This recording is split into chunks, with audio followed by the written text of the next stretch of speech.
തുറമുഖ വകുപ്പ് മന്ത്രിയും കേരള കോൺഗ്രസ് നേതാവുമായ വി സുരേന്ദ്രൻ പിള്ളയാണ് വർത്തമാനത്തിലെ ഇന്നത്തെ അതിഥി.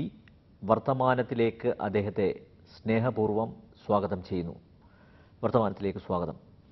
കേരളം മറ്റൊരു തെരഞ്ഞെടുപ്പിലേക്ക് നീങ്ങുകയാണ്.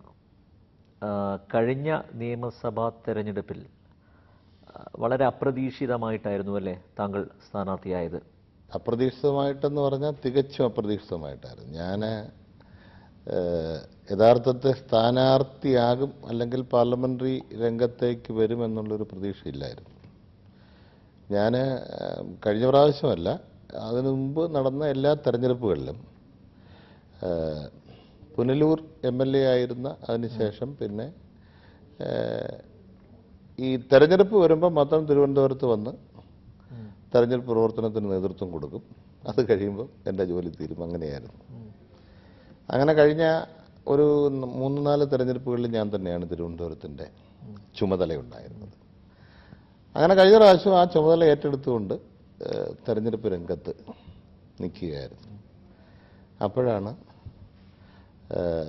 വളരെ അപ്രതീക്ഷിതമായിട്ട് ഞങ്ങളുടെ സ്ഥാനാർത്ഥിക്ക് അന്ന് തെരഞ്ഞെടുപ്പ് കൺവെൻഷൻ പോലും നടത്തിയതാണ്. ശരിയാ. അപ്പോൾ കൺവെൻഷൻ കൂടെ നടത്തി. ആ കൺവെൻഷനിൽ ഞാൻ നമ്മുടെ പാർട്ടിയെ റെപ്രസെൻ്റ് ചെയ്ത് പ്രസംഗിച്ചതായിരുന്നു. പെട്ടെന്ന് അങ്ങനെ ഒരു സ്ഥാനാർത്ഥി മാറ്റം ഉണ്ടാകേണ്ടി വന്നു. ചില നിയമപ്രശ്നങ്ങൾ ചില പ്രശ്നങ്ങളുണ്ടായി. അപ്പോൾ ആ സ്ഥാനാർത്ഥി മാറ്റം അനിവാര്യമായി വന്നപ്പോൾ പിന്നെ പാർട്ടി അപ്പോൾ എന്നെ സ്ഥാനാർത്ഥിയാക്കാൻ തീരുമാനിച്ചു. പെട്ടെന്ന് നോമിനേഷൻ കൊടുത്ത് സ്ഥാനാർത്ഥിയായി. വലിയൊരു മത്സരം ഉണ്ടായി. ചുരുങ്ങിയ കാലമാണെങ്കിലും വലിയ മത്സരമായിരുന്നത്. ശരിയാ. അത് കഴിഞ്ഞിട്ട് MLA ആയി. ഏറ്റവും അവസാനം ഇപ്പോൾ ചുരുങ്ങിയ കാലം മന്ത്രിയായി. അല്ല, ഇക്കുറിയും അതേ മണ്ഡലം തന്നെയാണല്ലേ താങ്കൾ മത്സരിക്കുന്നത്? മണ്ഡലത്തിന് വലിയ വ്യത്യാസമില്ല. ഒരു കോസ്റ്റൽ ഏരിയ ഇപ്പോഴും ഉണ്ട്. വെസ്റ്റ് മണ്ഡലത്തിൻ്റെ പഴയ തിരുവനന്തപുരം വെസ്റ്റ് ആയിരുന്നല്ലോ, അതിലെ ഒരു 5 വാർഡുകൾ മാറി. പകരം ഒരു 6 വാർഡ് കൂടെ വന്നു. അത്രയേ ഉള്ളൂ വ്യത്യാസം. എന്നാലും ഒരു 75% പഴയ വെസ്റ്റ് തന്നെയാണ്. പക്ഷേ ഇപ്പോൾ തിരുവനന്തപുരം ഒന്നായിട്ട് തന്നെ നിൽക്കുകയാണ്. കഴിഞ്ഞ തവണ DIC സ്ഥാനാർത്ഥിയായിരുന്നു എതിരാളി അല്ലേ? ശോഭന ജോർജ്. അതെ. പിന്നെ DICയും കോൺഗ്രസും തമ്മിലുള്ള ചില സ്വരച്ചേർച്ച ഇല്ലായ്മ, അതൊക്കെ താങ്കളുടെ വിജയം അനായാസമാക്കി ഒരു പരിധി വരെ. ഇപ്പോഴെങ്ങനെയാണ് ഇപ്പോൾ ജയസാധ്യത? ഇപ്പം ജയസാധ്യത എന്ന് പറഞ്ഞാൽ കഴിഞ്ഞ പ്രാവശ്യം എനിക്ക് മണ്ഡലം അറിയാം, എന്നെയും ഒരുപാട് പേർക്ക് അറിയാമെങ്കിലും ഞാൻ ഈ നാട്ടിൽ അത്രയും പോപ്പുലർ അല്ലായിരുന്നു. എന്നാൽ ഇപ്പോൾ അങ്ങനെയല്ല. ഇപ്പോൾ ആ മണ്ഡലം ഒരുപാട് മാറിയിരിക്കുന്നു. ഇപ്പം അവിടുത്തെ ജനങ്ങൾ തന്നെ പൊതുവെ അതെല്ലാം സ്വാഗതം ചെയ്യുന്നുണ്ട്, ഈ മാറ്റം. അപ്പോൾ ഒരു ജനപ്രതിനിധി വിചാരിച്ചാൽ ഇത്രയേറെ വികസനം ഈ ചുരുങ്ങിയ കാലഘട്ടം കൊണ്ട് ഉണ്ടാക്കിയെടുക്കാൻ കഴിയും എന്ന ഒരു ബോധ്യവും ഒരു തോന്നലും ഇപ്പോൾ പൊതുവെ ഉണ്ടായിട്ടുണ്ട്. അത് ആ മണ്ഡലത്തിന് മാത്രമല്ല, ഈ നഗരത്തിൻ്റെ തന്നെ മൊത്തത്തിലുള്ള ഒരു പുരോഗമന പ്രവർത്തനങ്ങളിൽ എൻ്റെ പങ്കാളിത്തം ഈ കഴിഞ്ഞ കാലഘട്ടങ്ങളിൽ നല്ല തോതിലുണ്ടായിട്ടുണ്ട്. അത് നഗരവാസികൾ, ഇപ്പോൾ മണ്ഡലത്തിലെ മാത്രമല്ല നഗരവാസികൾക്ക് അത് തൊട്ടറിയാൻ പറ്റുന്ന ഒരുപാട് അവസരങ്ങൾ ഉണ്ടായിട്ടുണ്ട്.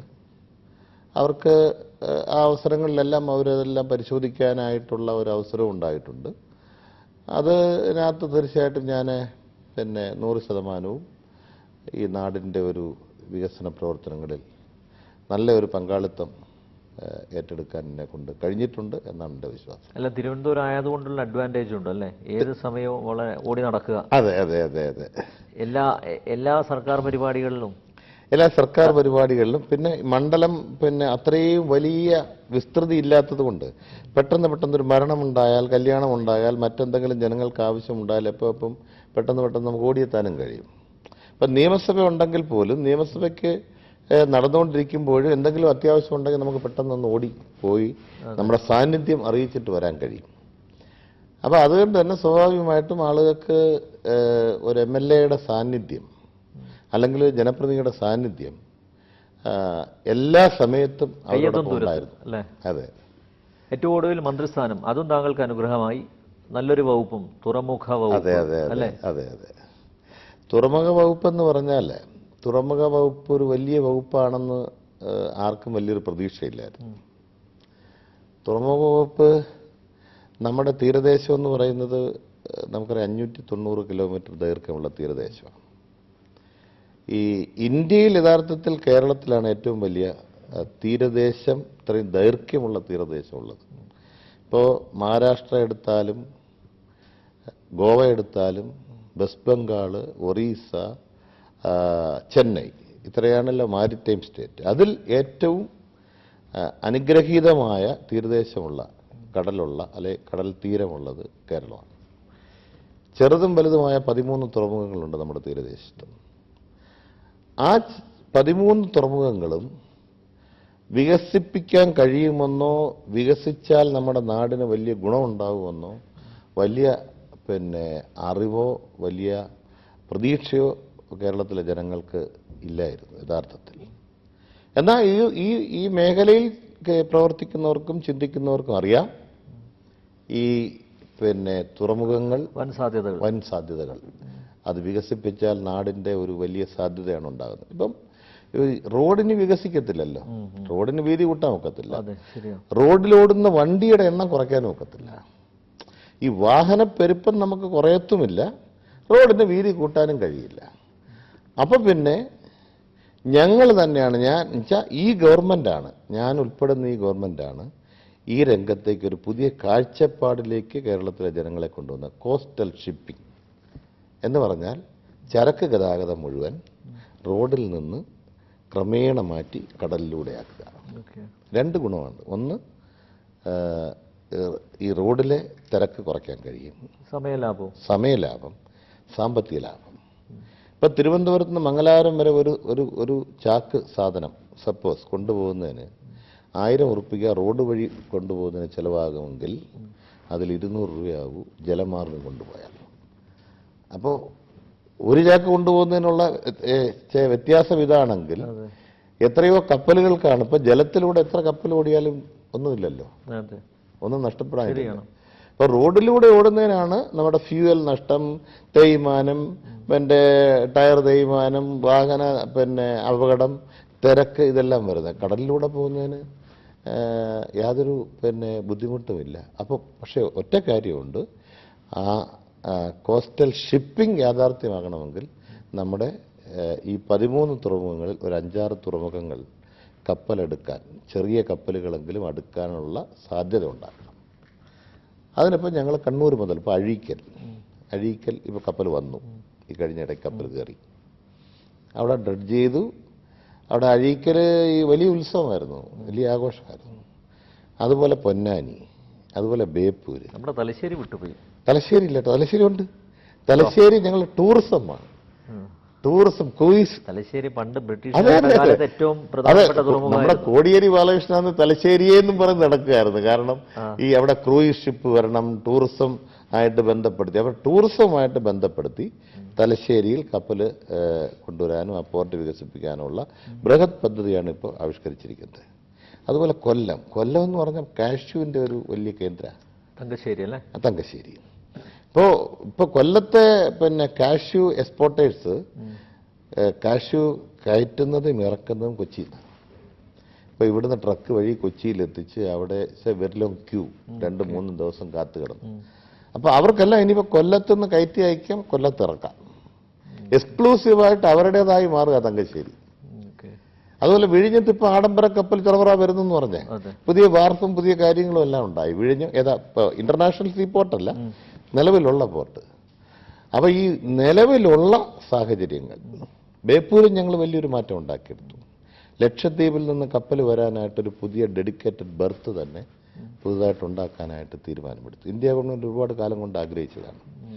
അപ്പോൾ എനിക്ക് തോന്നുന്നത് ഈ ചുരുങ്ങിയ കാലം കൊണ്ട് നമുക്ക് ഈ കോസ്റ്റൽ ഷിപ്പിംഗ് എന്ന ഒരു കാര്യം കേരളത്തിലെ ജനങ്ങൾക്ക് അതിൻ്റെ സാധ്യത എത്രയുണ്ട് എന്ന് ബോധ്യപ്പെടുത്താനും അതുകൊണ്ടുള്ള ഒരു നേട്ടം എന്താണെന്ന് ഈ രംഗത്ത് പ്രവർത്തിക്കുന്ന ആൾക്ക് ബോധ്യപ്പെടാനും ഒക്കെ ചുരുങ്ങിയ കാലം കൊണ്ട് നമുക്ക് കഴിഞ്ഞു. അതിൻ്റെ ഏറ്റവും പ്രധാനപ്പെട്ടൊരു കാര്യം, ഞങ്ങൾ ഈ തിരുവനന്തപുരത്ത് തന്നെ ഈ രംഗത്തെ വിദഗ്ധരെ എല്ലാം കൂടെ ചേർത്ത് ഒരു വലിയ ഒരു സെമിനാർ നടത്തി.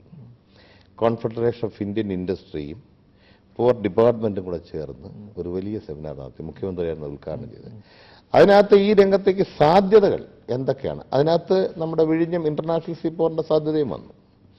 അപ്പം അതിനകത്ത് ഏറ്റവും വിദഗ്ധരായ ആളുകൾ വന്ന് പറഞ്ഞത്, അതായത് ദുബായിലെ ഏറ്റവും വലിയ, ലോകത്തെ ഏറ്റവും വലിയ കെട്ടിടം വന്നത് ബുർജ് ഖലീഫ ദുബായ്, അതിൻ്റെ നിർമ്മാണത്തിൽ അതിൻ്റെ ഏറ്റവും പ്രധാനപ്പെട്ട പങ്ക് വഹിച്ച ഒരു കമ്പനിയുണ്ട്. ആ കമ്പനിയുടെ MD ആണ് ഇവിടെ വന്ന് പറഞ്ഞത്, കേരളത്തിൻ്റെ സാധ്യത എല്ലാം കൂടെ കണ്ടിട്ട് ഇവിടുത്തെ തീരദേശവും ഇവിടുത്തെ സാധ്യതയും ബ്രിട്ടീഷുകാരുടെ കാലത്തെ ഉണ്ടായിരുന്ന പോർട്ടുകളും അതിൻ്റെ സാധ്യത എല്ലാം കൂടെ പഠിച്ചിട്ട് അദ്ദേഹം പറഞ്ഞത്, നിങ്ങളൊരു 20 കൊല്ലം പുറകോട്ട് പോയിരിക്കുന്നു. നിങ്ങളിനി 20 മാത്രമല്ല, അതെ, എന്നാൽ ഒരു അതെ ചുരുങ്ങിയ 20 കൊല്ലം പുറകോട്ട് പോയിരിക്കുന്നു. നിങ്ങൾ ഈ രംഗത്ത് നിങ്ങൾക്ക് കുറച്ചുകൂടെ മുതൽ മുടക്കും, കുറച്ചുകൂടി അധ്വാനവും കുറച്ചുകൂടി നിങ്ങളുടെ വേഗതയിലേക്കുള്ള ഒരു പ്രവർത്തനവും നടത്തിയാൽ നിങ്ങൾക്കത് റെക്ടിഫൈ ചെയ്ത് മുന്നോട്ട് കയറി വരാൻ കഴിയും. നിങ്ങളിപ്പോൾ ഒരുപാട് പുറകിൽ പോയിരിക്കുകയാണ്. കേരളത്തിൻ്റെ ഒരു ഭൂപ്രകൃതി അനുസരിച്ച് ഇനി നിങ്ങൾക്ക് റോഡ് വികസിപ്പിക്കാൻ കഴിയില്ല. കാരണം ഇവിടുത്തെ മാർക്കറ്റും ഇവിടുത്തെ ജനവാസ കേന്ദ്രങ്ങളും അത്ര വലുതാണ്. മറ്റ് തമിഴ്നാടോ ആന്ധ്ര പോലെയല്ല കേരളം. ഇനി റോഡ് വികസിപ്പിക്കാൻ ഒക്കത്തില്ല. ഇപ്പം തന്നെ ഭരണവും പ്രതിപക്ഷവും കൂടെ ഒന്നിച്ച് നമ്മൾ പറയുക റോഡ് വേണ്ട, വീതി വേണ്ട. എന്താ കാര്യം ജനങ്ങളുടെ എതിർപ്പിനെ ഭയന്നാണ് പറയുന്നത്, അല്ല വേറെ കാര്യമൊന്നും ഉണ്ടായിട്ടില്ലല്ലോ. അപ്പോൾ നിങ്ങൾ ഈ കടൽ മാർഗമുള്ള, ജലമാർഗമുള്ള നിങ്ങളുടെ ഈ വ്യാപാരം അല്ലെങ്കിൽ കയറ്റിറക്ക് അല്ലെങ്കിൽ ഗതാഗതം വർദ്ധിപ്പിക്കണം. അത് മാത്രമാണ് കേരളത്തിൻ്റെ വികസനത്തിൻ്റെ വലിയ ഒരു ഗുണം.